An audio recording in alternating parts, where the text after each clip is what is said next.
continuing coverage this morning, growth on the Peak 2 fire near Breckenridge has slowed down. Since yesterday, the wildfire only grew 1 acre.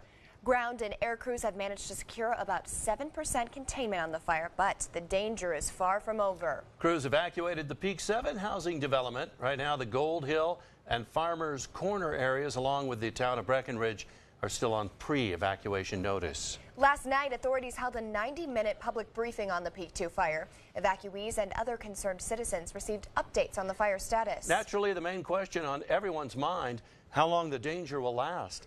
KRDO News Channel 13 Scott Harrison attended that briefing.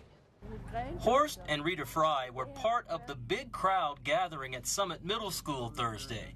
But they didn't get an answer to the one question they and their fellow evacuees still have. Well, they couldn't tell us more. We would love to move back to our house. But nobody knows the answer, and these are the circumstances. We just have to be patient. But patience doesn't come easy when a wildfire is burning a mile away in rugged, remote terrain that's hard to reach, and shifting winds could blow red-hot embers their way at any time. We could see yesterday the flames about 2 miles away. Yeah.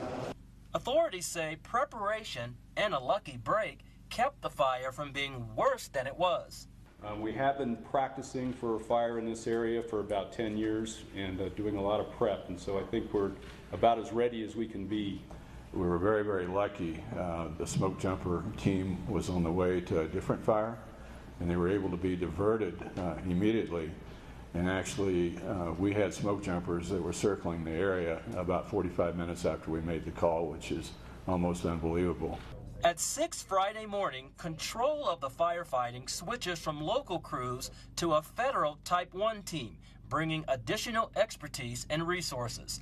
The weather cooperated Thursday and kept the fire from intensifying. Firefighters hope that continues and they can improve on the 7% containment figure. But for now, another night away from home for evacuees and more worrying about what tomorrow will bring. In Summit County, Scott Harrison, KRDO News Channel 13. Only 3 animals were taken to an emergency shelter. No one stayed at the emergency shelter overnight. Some homeowners even offered to host evacuees if they needed a place to stay.